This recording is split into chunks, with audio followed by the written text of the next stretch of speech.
환자분들이 간혹 이제 갑자기 내 눈에 뭐가 떠다니는 게 생겼다, 갑자기 뭐가 생겼다, 그리고 내가 팔인 줄 알고 이렇게 휙 잡았는데 잡히는 건 아무것도 없었다. 그런데 계속 눈에 막 돌아다니고 내 눈을 이렇게 따라간다 라고 말씀하시는 경우가 많고, 환자분들이 많이 물어보시곤 하시는데요. 대부분은 나이가 들면서 생기는 비문증이 많고요. 별로 문제가 되진 않지만은 꼭 안과에 가셔야 합니다. 비문증이 심하면 시력을 떨어뜨리기도 하고요. 실명까지 가는 사인일 수도 있습니다. 안녕하세요. 14년차 안과 전문의 김선영입니다. 원장님, 그 진짜 날파리가 있는 건 아닌데 네. 눈앞에 막 날파리가 막 거미줄 이런 게 보여요 하는 분들이 많잖아요. 네. 이게 뭔가요? 우리가 비문증이라는 거는 눈 안에 떠다니는 것이 생기는 건데요. 우리가 실제로 눈알이 이렇게 동그랗게 있잖아요. 그 안에는 수정체와 망막 사이에 물컹물컹한 계란 흰자 같은 게 들어 있습니다. 유리체라고 해서 눈에 들어가 있는데요.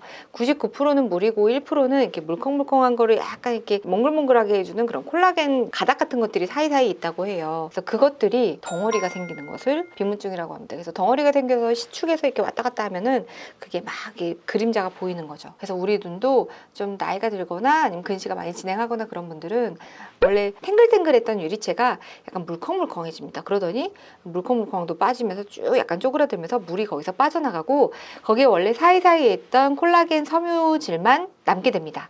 그래서 그게 이렇게 약간 수축하게 되면은 이렇게 막 이렇게 줄 같은 게 이렇게 보이게 되고요. 그러다가 걔가 그 줄이 끊어지게 됩니다. 끊어지면서 약간 엉키는, 실같이 엉키는 덩어리처럼 변하게 돼서 처음에는 그게 이제 팔이나 약간 거미줄처럼 이렇게 막 떠다니는 것처럼 막 보이거든요. 눈을 따라 움직이기 때문에 마치 물 속에서 이렇게 움직이는 것처럼 눈의 방향을 따라서 움직이다가 나중에는 그게 완전히 안개처럼 뿌얘지기도 하거든요. 그리고 그게 너무 쭈그러들면은 원래 망막에 붙어 있었다가 망막에서 떨어지게 됩니다. 그래서 떨어져서 정말 이렇게 조그맣게 응축이 돼버리고 나머지는 물로 그냥 바뀌어버리게 되는데요. 그렇게 되면 정말 더 불편해질 수가 있죠. 그래서 이제 비문증에 대해서 막 이제 설명을 환자분들한테 막 합니다. 이거는 이렇게 생겨가지고 나이가 드셔가지고 이게 비문증이 이렇게 쪼그라들어서 그렇게 생기는 거라고 이제 말씀드리면, 환자분들이 이거 너무 불편한데 이거 뭐 어떻게 못 없애나요? 너무 이렇게 갑자기 생겨가지고 너무 깜짝 놀랐어요. 너무 불편해요. 이러시면 사실은 이제 안과 의사들이 할 말이 없습니다. 이제 저는 이제 여기까지 오셨는데 너무 죄송합니다. 치료할 방법은 없고요. 그냥 친구처럼 데리고 사셔야 됩니다. 이렇게 얘기를 하는데요. 그러면 이제 환자분들이 이걸 어떻게 데리고 살아요? 이게 너무 큰 게 보이는데 막 이렇게 얘기하시면은 제가 그래도 희망이 있습니다. 6개월이 지나서 점점 사라질 수도 있고 아예 없어지는 경우도 50%까지 있습니다. 희망을 가지세요. 기도하겠습니다. 하고 이렇게 말씀드리고 이제 환자분들이 이제 쓸쓸히 이제 나가시게 되죠. 그럼 원장님, 비문증 치료는 네. 일반적으로 할 수 없는 건가요? 네, 원래는 비문증은 그냥 자식처럼 데리고 살라고 그렇게 말씀드리고, 새로운 친구가 생겼다, 그냥 같이 가는 거다 이렇게 얘기를 할 정도로 치료가 없고, 사실은 이거 자체가 더 심해질 수는 있지만 크게 시력에는 영향을 안 주기 때문에 그냥 불편해도 참으셔라 밖에 말씀을 못 드리고, 혹시나 망막에 피가 나거나 망막이 찢어지거나 그럴 수도 있으니까 망막 검사만 주기적으로 하시라고까지만 지금까지 얘기했던 게 현실인데요.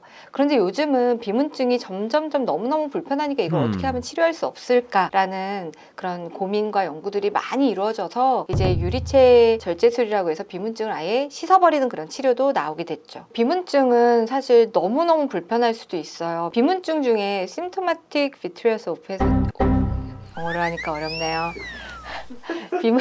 비문증이 Symptomatic Vitreous Opacity라 그래서 SVO라고, 우리가 증상이 너무 심해서 시력까지 떨어지는 그런 비문증이 많다고 요즘은 이런 부분에 대해서 많이 고민을 하시고, 특히나 다초점 렌즈 넣으신 분들이 요즘 굉장히 많잖아요. 노안 백내장 수술 하신 분들 비문증이 굉장히 시력 많이 떨어집니다.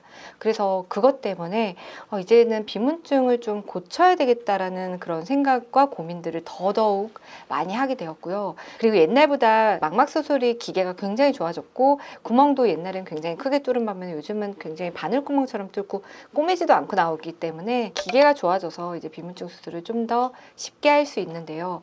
비문증 수술 하신 분들은 90% 이상 만족도가 굉장히 높습니다. 너무 좋아하시고요. 만족도는 굉장히 높지만 그래도 저는 막 권유드리지는 않습니다. 왜냐면은 이 수술은 뭐 하나 두 개 떠다닌다고 하지 않고 정말 시력이 많이 떨어지고 너무 불편해서 난 이대로는 평생을 못 살겠다 하시는 분만 제가 해드리는데요. 왜냐면 이 수술은 망막 망막 수술이고 결국에 하시는 분의 1에서 1.5%는 망막박리가 생길 수가 있거든요. 망막박리는 실명까지 갈 수 있고 수술이 굉장히 커집니다. 그래서 그 리스크가 있는 그런 수술을 하는 거라서 정말 불편할 시에만 하고 있고요. 그래서 이 비문증 수술을 하게 되면 이제 1% 이내에서는 안내암이 생길 수가 있고요. 그리고 1에서 1.5%는 망막박리가 생길 수가 있습니다. 그리고 2, 3%에서 망막이 찢어지거나 피가 나거나 망막이 붓거나 하는 그런 우리가 망막을 건드리지 않는데도 유리체만 그 사이에만 거기 있는 덩어리만 제거하는데도 불구하고 그런 것들이 생길 수가 있고 이런 것들은 좀 신경적인 부분이 손상이 되는 거라서 그게 이제 부작용이 조금 클 수가 있어서 그 수술 때문에 우리가 막 이제 이거 무조건 하세요. 비문증 수술 하시면 좋아집니다. 이렇게 얘기는 안 드리고 정말 불편하신 분들한테만 이제 권유를 좀 드리고 있습니다. 그래서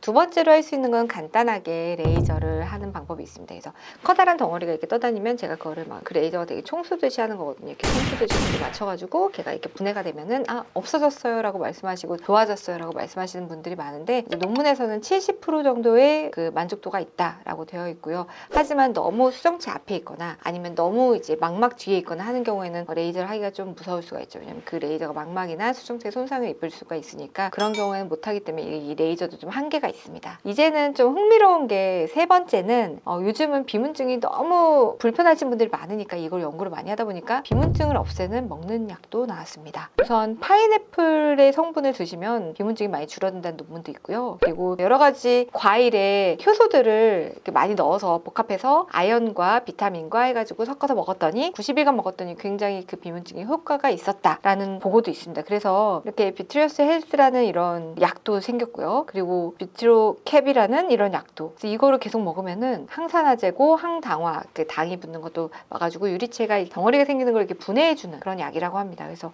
이런 걸 먹으면 많이 줄었다라는 보고도 있어서 좀 흥미로운 보고여서 이거를 이제 제가 인터넷에 찾아봤더니 직구를 해서 먹을 수 있더라고요. 그런데 제가 이제 환자분들한테 아직 권유해 본 적은 없는데 효과가 있을지 한번 궁금합니다. 그래서 수술이 무서우신 분들은 이런 거를 좀 해보실 수 있을 거라고 생각이 됩니다. 비문증 되게 굉장히 불편한데 막상 안과에 가면 미안하다, 해줄 게 없다, 그냥 기다리셔라, 기도하겠다 밖에 없거든요. 그래서 제가 한번 찾아봤는데 이렇게 수술도 해볼 수 있고 하지만 이제 젊은 분들한테 수술은 조금 위험할 수 있어요. 백내장이 생길 수 있으니까 3분의 1에서 백내장이 생긴다고 되어 있습니다. 그래서 수술해볼 수 있고 레이저를 해볼 수 있고 그것들이 조금 무서우면 이렇게 새로운 약도 영양제로 나온 거니까 한번 시도를 해볼 수 있지 않을까. 영양제가 많이 먹어서 나쁜 건 아닌 것 같아요. 제가 보니까 아연이나 이런 비타민이나 이런 것들이어서 이런 걸 한번 드셔보시고 한번 치료를 그래도 한번 희망을 가지고 해보시면 어떨까 한번 제안 드려보고 싶습니다. 감사합니다.